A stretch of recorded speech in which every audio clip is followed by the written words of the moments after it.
Bonjour tout le monde. Aujourd'hui, je vais vous parler des fractions équivalentes parce que tu vas avoir un en faire là, cette semaine dans tes travaux de mathématiques. Donc, c'est quoi une fraction? C'est quoi deux fractions équivalentes en fait? C'est deux fractions qui ont la même valeur, qui représentent la même partie d'un tout. Pourquoi on utilise les fractions équivalentes? Je vais te donner un petit exemple. Si je te dis 12/36e, c'est un petit peu difficile de se l'imaginer, de se faire une image dans sa tête de ce que c'est 12/36e. Par contre, si je te dis 1/3, c'est beaucoup plus facile pour toi de t'imaginer que c'est un peu moins que la moitié, que c'est une partie sur 3. Pourtant, 12/36e vaut exactement la même chose qu'un tiers. Donc, ça sert à se représenter d'une façon plus simple, une fraction. Donc, je t'ai fait un petit exemple pour que tu comprennes bien. Je vais parler de mes fameux gâteaux. Tu es habitué? Donc, ici, imagine-toi un gâteau que j'en mange la moitié. Donc, j'en mange une demi. Je pourrais aussi dire, en séparant ce gâteau-là en quarts, que j'en mange aussi 2/4. Donc, que je dise une demi ou que je dise 2/4, toi, tu sais que c'est équivalent. Je n'ai pas changé ma quantité de gâteau ici. C'est la même. J'ai juste séparé mes parties en plus petites parts.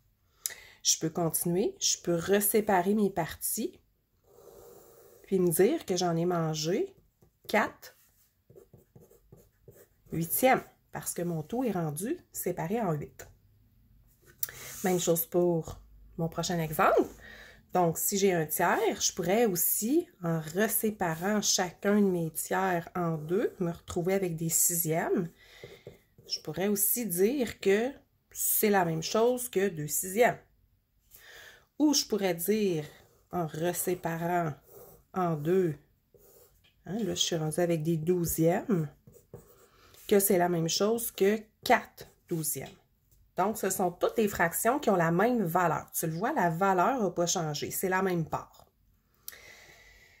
Comment qu'on pourrait représenter ça en calcul? Bien, en fait, si je reviens avec mon tiers, quand je suis passée du tiers à 2/6, comment le faire sans les dessins? Bien, je vais chercher à voir ce que j'ai fait avec mon dénominateur. J'ai fait x2 pour arriver à 6. Je vais faire la même chose en haut, x2.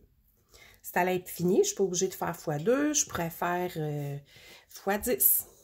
Donc, toujours faire la même chose au numérateur qu'au dénominateur. Donc, 1 fois 10, 10, 3 fois 10, 30. Je pourrais aussi repartir de cette fraction-là, ça ne change rien, je le sais qu'elle est équivalente à celle-là, donc c'est libre à toi. Si je repars de celle-là, je pourrais faire, par exemple, x5. x5 en bas. Donc, 1 fois 5, 5. 3 fois 5, 15. Donc, je pourrais dire que ces quatre fractions-là sont de valeur égale, sont équivalentes. Maintenant, ça pourrait arriver que je te demande aussi comment... que je te demande si deux fractions sont équivalentes. Donc, il faudrait que tu le vérifies. En fait, moi, ce que je t'ai déjà expliqué, puis ce que je trouve le plus facile à faire, c'est de prendre soit le numérateur ou le dénominateur, puis de te demander qu'est-ce qu'il faut faire pour arriver au 20. Donc, ici, je le sais que 5 fois 4, ça donne 20. Je vais aller vérifier si en haut aussi, en faisant fois 4, j'arrive au bon résultat ici. Donc, 2 fois 4, 8. Donc, je pourrais affirmer que ces deux fractions-là sont équivalentes. Je vais faire une autre petite vérification.